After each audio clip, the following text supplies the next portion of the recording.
저는 어릴 적에 하나님은 작은 실수에도 불같이 화내시는 분, 언제나 나의 일구서 일투석을 살피시고 판단하시는 분, 자칫 잘못하면 목숨도 앗아가시는 냉혹하고 무서운 분으로 생각했습니다.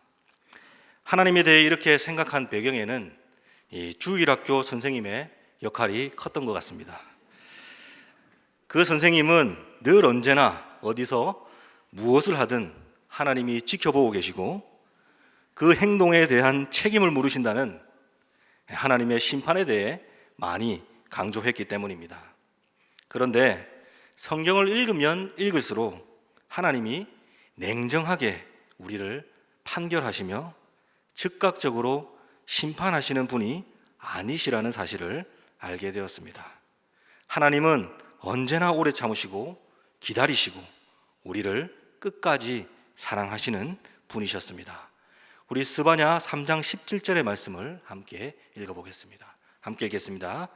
너는 하나님 여호와가 너의 가운데에 계시니 그는 구원을 베푸실 전능자이시라. 그가 너로 말미암아 기쁨을 이기지 못하시며 너를 잠잠히 사랑하시며 너로 말미암아 즐거이 부르며 기뻐하시리라 하리라. 아멘. 오늘 본문의 가인 아벨 이야기도 마찬가지입니다. 가인과 아벨 이야기하면 여러분 바로 생각나는 그 이미지가 무엇입니까? 제사와 예배이지요. 하지만 가인과 아벨 이야기는 제사와 예배라는 한정된 의미를 넘어 더 큰 의미가 숨겨져 있습니다. 오늘 이 하루 창세기 4장을 통하여 그 숨겨진 의미를 발견하는 귀한 시간이 되기를 간절히 소망합니다. 오늘 본문이 있는 이 가인과 아벨 이야기는 창조, 타락, 심판, 인구분산이라는 네 가지 창세기 원역사 중 타락 부분에 속해 있습니다. 타락 부분에서의 대표적인 이야기는 바로 창세기 3장에 인간이 하나님과 같이 되려고 시도했다가 낙원에서 추방된 선악과 이야기와 창세기 4장 오늘 본문인 가인과 아벨 이야기입니다. 여러분 이 두 이야기의 공통점은 모두 인간의 죄를 다루고 있다는 것입니다. 3장의 선악과 이야기가 하나님에 대한 인간의 죄를 고발하고 있다면 4장의 가인과 아벨 이야기는 인간 대 인간의 죄를 보도하고 있습니다. 그러나 이 3장이든 4장이든 타락 부분에서 우리가 주목해 보아야 하는 것은 인간의 죄의 문제보다 바로 죄범한 인간에 대한 하나님의 행동입니다. 죄범한 인간에 대한 하나님의 행동은 즉각적인 심판이 아닌 다시금 자신의 품으로 돌이키고자 하시는 구원입니다. 오늘 우리는 이 본문 안에서 숨겨져 있는 하나님의 그 구원 행동을 살펴보고자 합니다. 함께 본문을 보겠습니다. 오늘 본문인 창세기 4장은 네 부분으로 나눌 수 있습니다. 우리 성경책 있으시면 보시면서 하는 게 좋겠습니다. 1, 2절은 아담의 족보로 되어 있습니다. 그리고 3절에서 16절은 가인과 아벨 이야기입니다. 그리고 17절에서 24절은 가인의 족보입니다. 그리고 마지막 절인 25절, 26절은 셋의 족보가 나와 있습니다. 여러분 4장의 특징은 이 족보들 사이에 가인과 아벨 이야기가 담겨 있다는 것입니다. 구약에서 이 족보가 나온다는 것은 사건의 전환이나 이야기를 정리하고 새로운 이야기의 전개를 나타내는 것인데 오늘 본문인 4장에 나오는 족보는 거기에 더해서 그 자체로 의미가 있습니다. 먼저 1, 2절 아담의 족보를 보면서 이야기를 이어가도록 하겠습니다. 1, 2절을 우리 함께 한번 한 목소리로 읽어보기를 원합니다. 한 목소리로 읽겠습니다. 아담이 그의 아내 하와와 동침하매 하와가 임신하여 가인을 낳고 이르되 내가 여호와로 말미암아 득남하였다 하니라. 그가 또 가인의 아우 아벨을 낳았는데 아벨은 양치는 자였고 가인은 농사하는 자였더라. 이런 본문을 통해서 알 수 있는 것이 무엇입니까? 아담과 하와가 동침하여서 가인과 아벨을 낳았다는 것과 가인이 농사를 짓는 사람이었고 아벨은 양을 치는 사람이었다는 정보입니다. 그런데 이 아담의 족보는 이러한 정보만을 제공하는 것이 아닙니다. 그 안에 또 다른 의미가 숨어 있습니다. 그것은 아담과 하와가 가인과 아벨을 낳는 부분인데요. 이 부분을 통해 이 족보 안에 담긴 그 의미를 우리는 발견할 수 있다는 거죠. 여러분, 아담과 하와는 어떤 상태입니까? 하나님께 죄를 범하고 에덴 동산에서 추방당한 상태입니다. 그럼에도 불구하고 아담과 하와가 자신의 후손을 생산하고 있다는 것은 무엇을 말하는 것입니까? 하나님께서 계속해서 아담과 하와를 통해 인류의 역사를 이어가고 있다는 것을 보여주는 것입니다. 따라서 이 아담의 족보 안에는 이미 하나님의 구원 의지가 담겨 있습니다. 재범한 인간에게 자신의 품으로 돌이킬 수 있는 기회를 주신 하나님, 그 하나님의 그 구원 행동이 바로 아담 족보 안에 숨겨져 있는 진짜 의미라는 것입니다. 또한 우리는 이를 통해서 하나님이 어떠한 분이신지를 깨닫게 됩니다. 하나님은 우리의 죄악에 바로 반응하셔서 즉각적으로 심판하시는 냉철한 분이 아닌, 죄를 지었다 하더라도 자신의 품으로 돌이켜 살기를 바라시는 사랑과 자비의 하나님이라는 사실입니다. 여러분, 베드로와 가룟 유다는 모두 예수님의 제자였습니다. 그리고 이 두 사람 모두 예수님을 배신했습니다. 그러나 베드로와 가룟 유다의 운명은 완전히 다릅니다.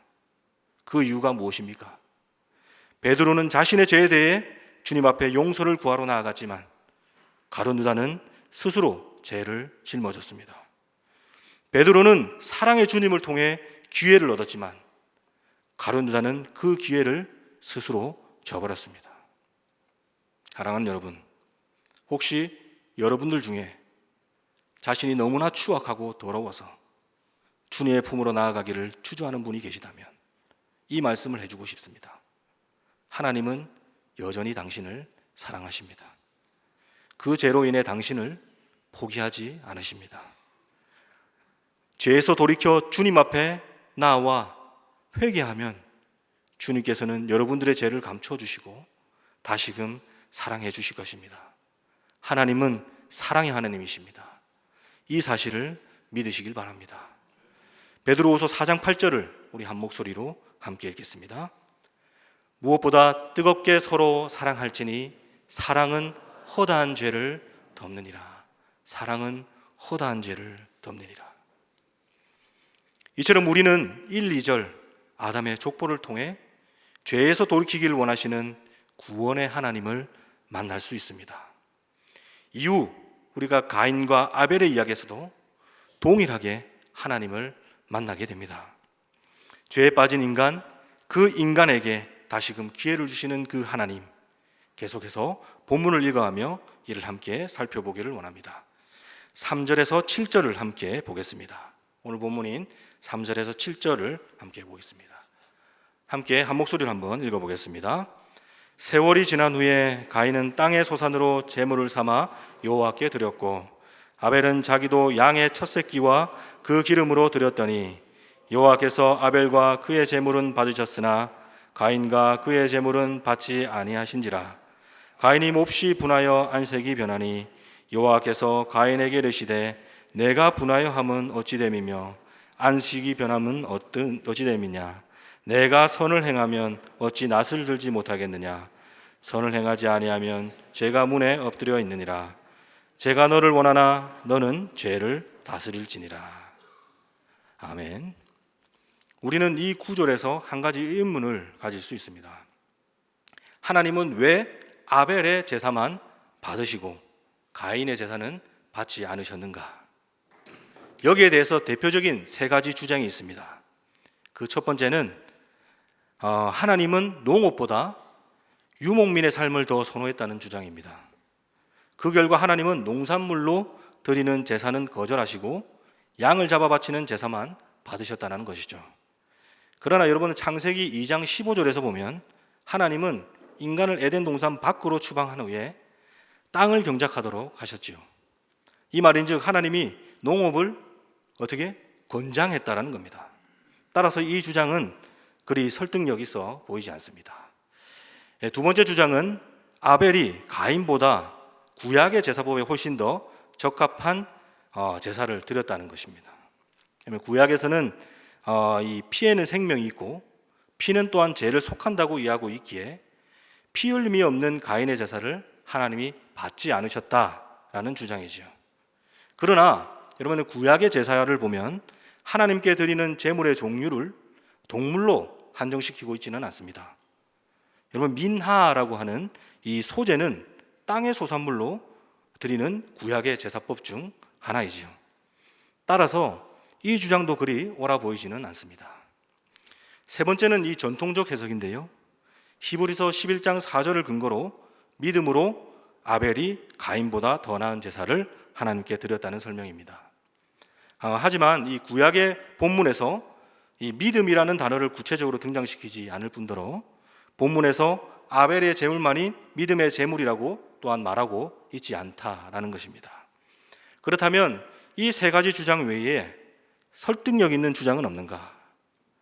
그 해답은 오늘 본문에서 발견할 수 있습니다.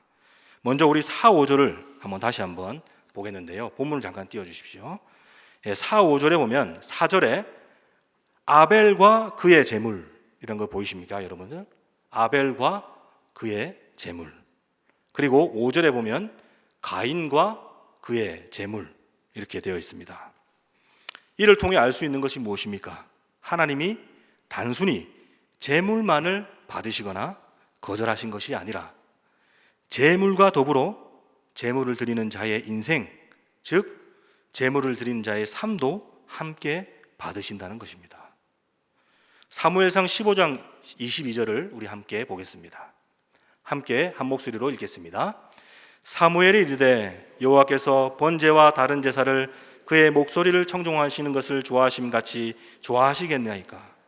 순종이 제사보다 낫고 듣는 것이 순양의 기름보다 나으니. 아멘. 하나님은 제물보다 드리는 자의 정결한 삶을 원하시고 하나님은 제물보다 그 대상의 순종을 더욱 원하고 계시다는 것입니다. 따라서 제물보다 더 중요한 것은 하나님 앞에 제물을 드린 자의 태도입니다. 아벨이 드린 제물을 하나님께서 받으셨다는 것은 그가 하나님 앞에 경건하고 정결한 삶, 말씀에 대한 순종의 삶을 살았음을 유추해 볼 수 있고, 반면에 가인의 제물을 받으시지 않으셨다는 것은 그가 하나님 앞에 불순종의 삶, 부정의 삶을 살았음을 유추해 볼 수 있다는 것입니다. 그런데 이 유추에 대한 확실한 근거가 있어요. 그것은 오늘 본문 7절입니다. 오늘 본문 7절을 한번 보겠습니다. 함께 한 목소리로 읽어보겠습니다. 내가 선을 행하면 어찌 낯을 들지 못하겠느냐? 선을 행하지 아니하면 죄가 문에 엎드려 있느니라.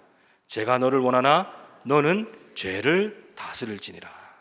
내가 선을 행하면 어찌 낯을 들지 못하겠느냐? 7절 이 상반절을 보면 가인의 삶이 하나님 앞에 큰 문제가 있음을 우리는 알 수가 있다는 겁니다. 이처럼 가인의 제물을 하나님께서 받으시지 않은 것은 가인의 삶, 하나님 앞에 올바르지 않는 그의 삶 때문이라는 것입니다. 우리는 여기서 예배에 관한 중요한 사실을 발견하게 됩니다.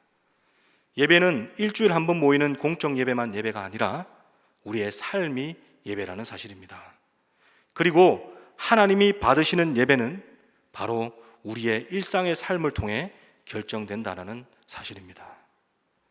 헌금을 많이 한다고, 교회에서 많은 봉사를 한다고 하나님이 우리의 예배를 기뻐 받으시는 것이 아니라 우리의 일상의 삶이 하나님의 말씀대로 선하게, 정의롭게, 올바르게 살아갈 때 하나님은 우리의 예배를 기뻐 받으신다는 사실입니다.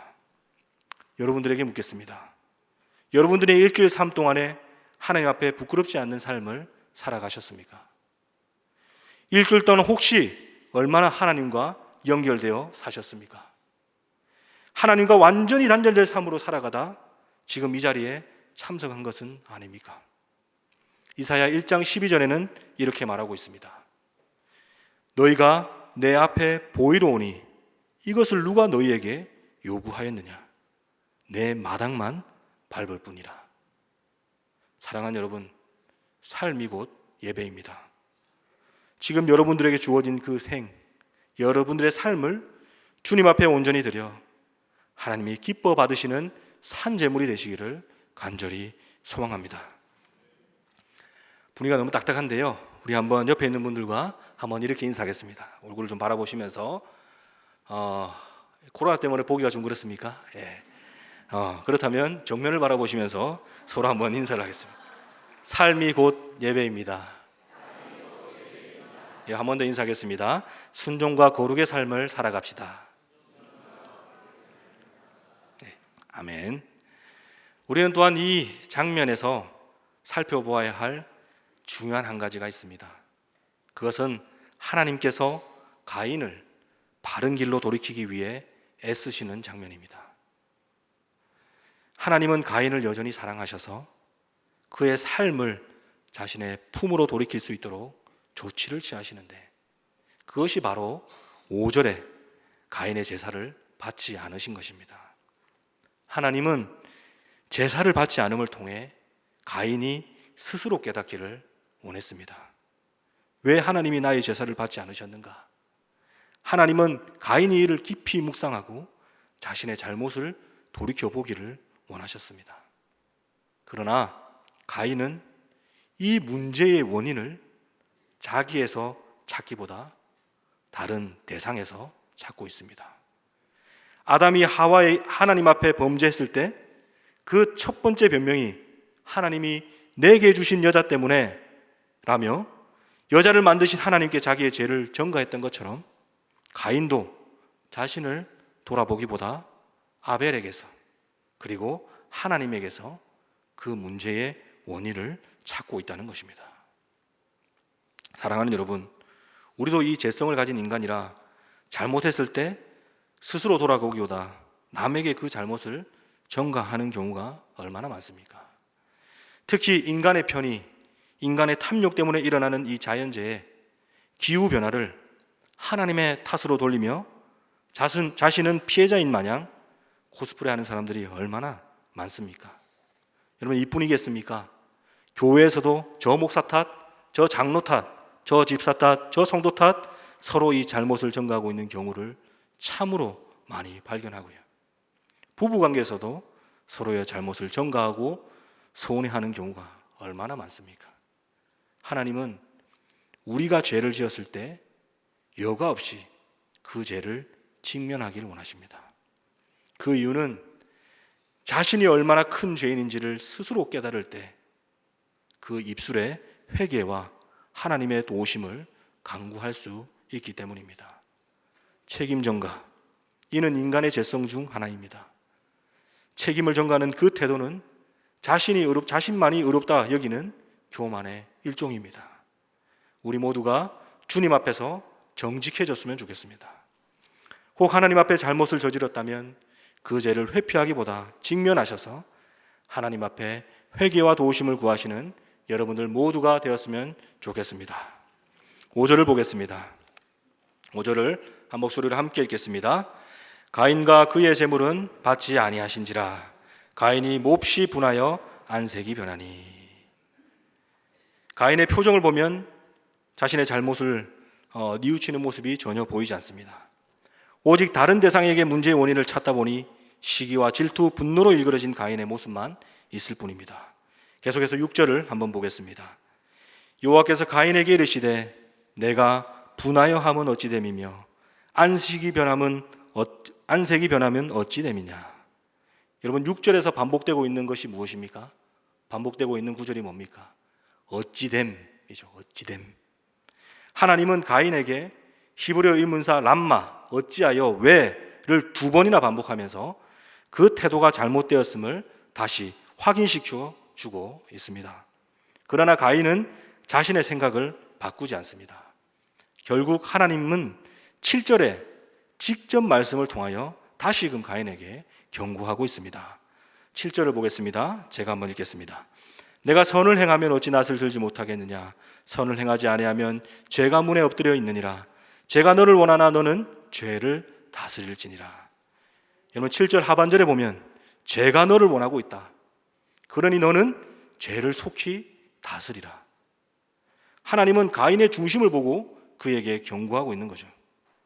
가인의 중심에 작동하고 있는 죄는 결국 가인을 파멸시킬 것이기 때문에 하나님은 그 죄에서 벗어날 것을 그렇게 경고하고 있는 것입니다. 그러나 가인은 하나님의 경고를 무시합니다. 3번이나 하나님은 그에게 기회를 주시지만 죄를 뉘우치기는커녕 더욱 분노합니다. 그리고 마음으로 짓던 죄를 직접 실천하기에 이릅니다. 8절입니다. 8절 제가 읽겠습니다.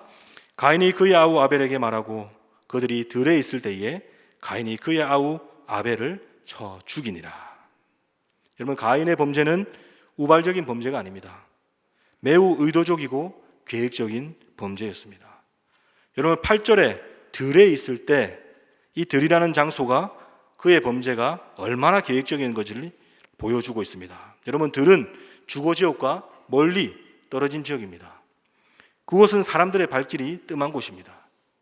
그렇기에 은밀한 살인 행위가 가능한 곳이며 외쳐도 남들의 도움을 받을 수 없는 장소입니다. 가인은 아우 아벨을 들로 불러 살해합니다. 마음의 죄가 발현되는 순간입니다.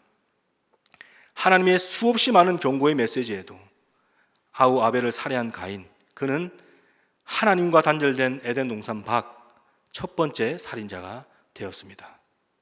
오늘 본문은 가인의 살인을 통해 하나님을 떠난 인간이 얼마나 악해질 수 있는지를 보여주고 있습니다. 마음으로 짓던 이 죄가 세상에 드러나게 되고 그 죄가 점점 더 확장되어 가고 있음을 우리는 볼 수 있습니다. 9절 상반절을 함께 읽도록 하겠습니다. 9절 상반절입니다. 함께 읽겠습니다. 시작. 여호와께서 가인에게 이르시되 내 아우 아벨이 어디 있느냐. 여호와께서 이르시되 내 아우 아벨이 어디 있느냐. 하나님께서 가인을 찾아가셔서 하신 첫 번째 질문입니다. 여러분들, 하나님께서 가인이 죄를 범한 사실을 아셨을까요? 모르셨을까요? 네, 당연히 아셨지요. 그렇다면 하나님께서 가인에게 이렇게 물어보는 이유가 무엇입니까? 지금이라도 당장 내 죄를 솔직히 구하고 자신에게 용서를 구하라는 말이죠. 이는 창세기 3장에 죄를 범한 아담을 먼저 찾아가신 하나님의 모습과 동일합니다. 아담이 죄를 짓고 하나님의 낯을 피하여 숨었을 때 하나님이 아담을 향하여 뭐라고 이야기합니까? 내가 어디 있느냐 물으시죠. 이와 마찬가지로 하나님이 아담이 어디에 있는지 몰라서 물으신 것이 아니라 자신의 죄를 고백하고 용서를 구하라는 말입니다. 사랑하는 여러분, 여기서 정말 중요한 부분은 하나님이 먼저 죄 범한 가인과 아담에게 찾아가셨다는 말입니다. 이는 하나님이 저들을 포기하지 않으셨다는 의미죠. 만약 하나님께서 죄 지은 저들을 먼저 찾아가지 않으셨다면, 그냥 죄 가운데 그대로 방치했다면 어떻게 되겠습니까? 저들에게 남은 것은 오직 하나님의 무서운 심판뿐입니다. 로마서 1장 28절은 이렇게 말하고 있습니다. 로마서 1장 28절 한 목소리로 읽어보겠습니다. 또한 그들이 마음에 하나님 두기를 싫어하며 하나님께서 그들을 그 상실한 마음대로 내버려 두사 합당하지 못한 일을 하게 하셨으니. 이 사실을 알고 바울은 로마서 1장 24절에서 32절, 즉 하나님의 유기, 즉 하나님의 내버려 두심이 가장 무서운 심판임을 우리에게 알려주고 있습니다. 하나님의 내버려 두심, 하나님의 무관심은 인간에게 있어 가장 끔찍한 형벌입니다. 로마서 6장 23절 상반절에 보면 죄의 싹은 사망이라 말하고 있습니다. 하나님을 떠난 인간은 죄에서 자유로울 수 없습니다. 이들이 아무리 노력해도 죄에서 벗어날 수 없습니다. 그렇다면 방법이 무엇이겠습니까? 하나님이 우리의 죄 문제를 해결해 주셔야만 합니다. 감사하게도 오늘 본문을 통해 우리가 알 수 있듯이 하나님은 선하시고 오래 참으시고 돌이키는 자를 사랑으로 품어주시는 자비의 하나님이시라는 사실입니다. 그 하나님의 성품이 바로 우리에게 소망이 되는 것입니다.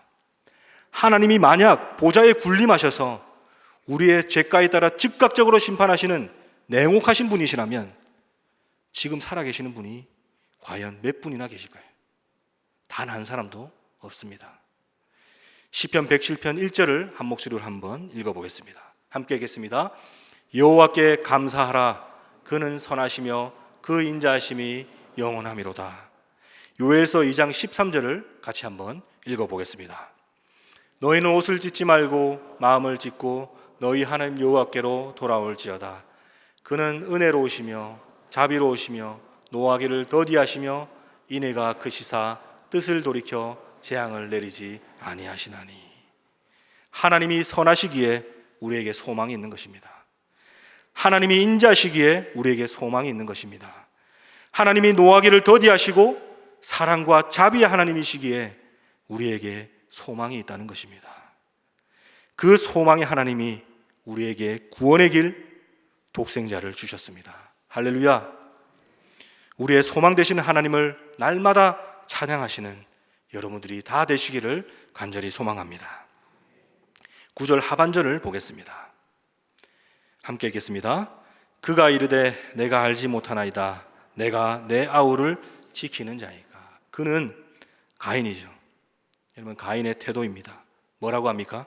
내가 아우를 지키는 자이까.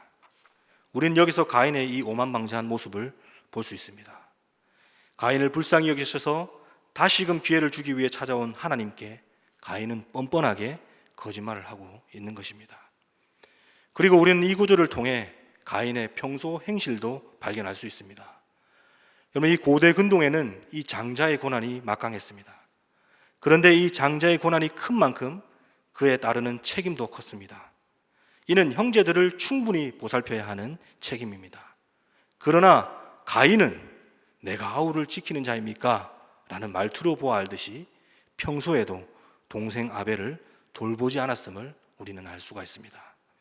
그런 아벨을 하나님께서 도와주시고 돌보아 주셨건만 가인은 이를 시기하고 질투하여 결국 동생을 죽인 것입니다. 이처럼 가인은 하나님을 경외, 즉 하나님을 두려워하지도 않았고 불순종했으며 이기적이고 탐욕적이며 질투와 시기, 분노로 가득 찬 죄악된 인간의 전형을 보여주고 있습니다.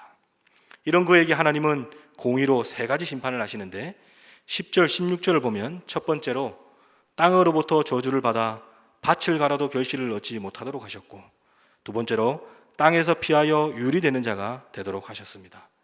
그리고 세 번째 14절에 보아 알다시피 주의 낯을 볼 수 없게 되었습니다.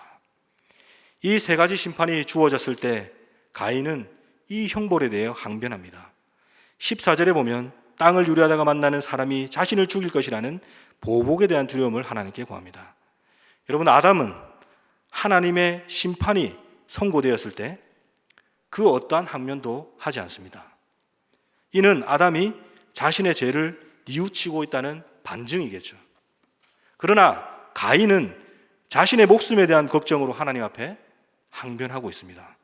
이는 가인이 아벨을 죽인 죄에 대해서 전혀 생각하고 있지 않다는 것이죠. 그가 만약 뉘우치는 마음이 있었다면 그 죄에 대해서 아담처럼 담담하게 받아들였을 것입니다.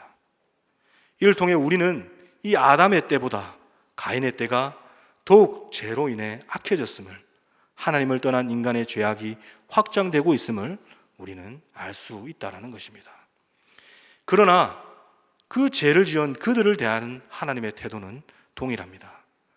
아담에게 주셨던 기회를 살인자 가인에게도 똑같이 주신 것입니다. 15절을 보겠습니다. 한 목소리로 읽겠습니다. 여호와께서 그에게 이르시되 그렇지 아니하다. 가인을 죽이는 자는 벌이 7배나 받으리라 하시고 가인에게 표를 주사 그를 만나는 모든 사람에게서 죽임을 면하게 하시니라. 하나님은 유랑하는 가인에게 표를 주시고 그의 목숨을 지키겠다 약속하십니다. 이뿐 아니라 여러분들 이후에 나오는 17절, 24절까지 이후 이어지는 이 가인의 족보, 즉 가인의 후손을 통해 우리는 하나님이 살인자 가인에게 계속해서 기회를 주고 계시고 하나님의 구원 의지를 멈추지 않고 있다는 사실을 우리에게 보여줍니다. 그리고 이 족보에서 가인의 후손들이 문명을 주도하는 사람들이라는 사실을 발견합니다. 이들은 세상의 기준에서 아웃사이더로 살아가는 것이 아니라 인사이드, 즉 세상의 유력자, 힘 있는 사람으로 살아갑니다. 우리 모두 이 17절, 22절을 한 목소리로 함께 읽어보도록 하겠습니다. 함께 읽겠습니다. 시작. 주님아멘. 그가 임신하여 에녹을 낳은지라. 가인이 성을 쌓고 그의 아들의 이름으로 성을 이름하여 에녹이라 하니라.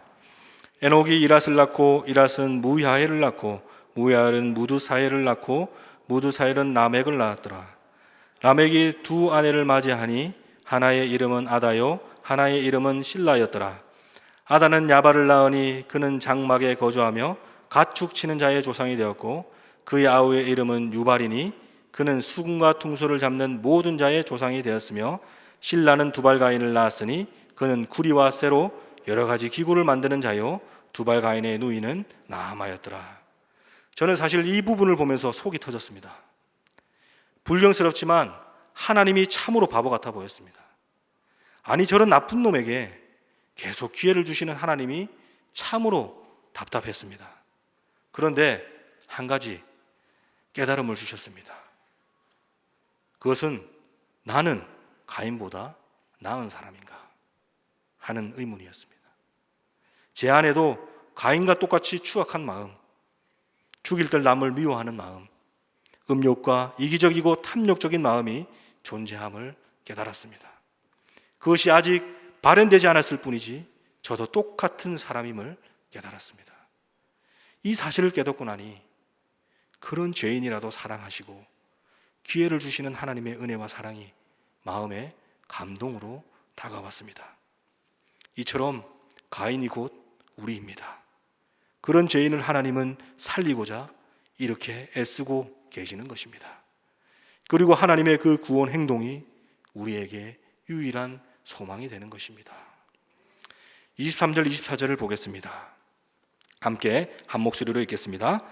라멕이 아내들에게 이르되 아다와 실라여 내 목소리를 들으라. 라멕의 아내들이여 내 말을 들으라. 나의 상처로 말미암아 내가 사람을 죽였고 나의 상음으로 말미암아 소년을 죽였도다.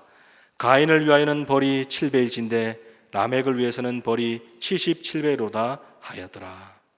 죄인을 향한 하나님의 구원 의지는 멈추지 않았지만 하나님의 낯을 피해 살아가는 가인의 후손들은 점점 더 죄를 범하기에 담대해져 갔습니다. 그 대표적인 이야기가 바로 방금 읽었던 라멕의 이야기입니다. 하나님의 노력에도 불구하고 안타깝게도 가인의 족보에서 우리는 아무런 희망을 발견할 수 없습니다.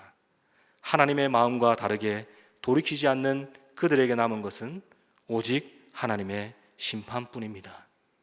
이런 암울한 상황 속에서 오늘 본문 마지막은 우리에게 새로운 희망을 보여주고 있습니다. 25, 26절입니다. 함께 한 목소리로 읽겠습니다. 아담이 다시 자기 아내와 동침하매 그가 아들을 낳아 그의 이름을 셋이라 하시니 이는 하나님이 내게 가인 죽인 아벨 대신에 다른 씨를 주셨다 함이며 셋도 아들을 낳고 그의 이름을 에노스라 하였으며 그때의 사람들이 비로소 여호와의 이름을 불렀더라. 그 희망은 하나님의 이름을 부르는 셋의 후손들입니다. 이들은 이후 세상 속에서 하나님의 구원 의지가 됩니다. 여러분, 이 셋의 후손에서 누가 나옵니까? 바로 노아입니다. 하나님의 심판이 결정된 그때에 죄악에 빠진 인간들을 구원할 방주를 만드는 이가 바로 하나님의 이름을 부르는 셋의 후손에서 나온 것입니다. 하나님의 말씀에 순종하고 그 구원의 방주를 만든 노아는 가인의 후손들로 가득 찬 그 세상을 향한 하나님의 구원 의지가 되었다라는 것입니다. 사랑하는 여러분, 하나님은 세상의 유력자들로 가득 찬 가인의 후손들을 통하여 하나님의 구원의 역사를 이루어가지 않습니다. 하나님은 조금 모나고 모자란다 할지라도 하나님의 이름을 부르는 자들을 통하여 구원의 역사를 이루어 가십니다. 하나님의 구원은 또한 셋의 후손을 통해 가인의 후손까지 전해지기를 원하십니다. 지금 우리 모두는 하나님의 이름을 부르는 셋의 후손들입니다. 하나님은 우리에게 완악하고 죄악으로 가득 찬 이 땅에 자신의 구원의 의지가 될 것을 명령하고 있습니다. 사랑하는 여러분, 하나님의 구원 의지가 다들 되십시오. 이 땅 가운데 하나님의 복음을 증거하시는 사람들이 되십시오. 하나님이 이처럼 세상을 사랑하사 자신의 전부인 독생자를 주셨던 그 놀라운 사랑을 전파하시는 사람들이 되십시오. 그래서 하나님께서 오래 참고 기다리신 그 일이 옳았음을 증명하는 하나님의 사람들이 다 되시기를 간절히 소망합니다. 하나님은 기다리십니다.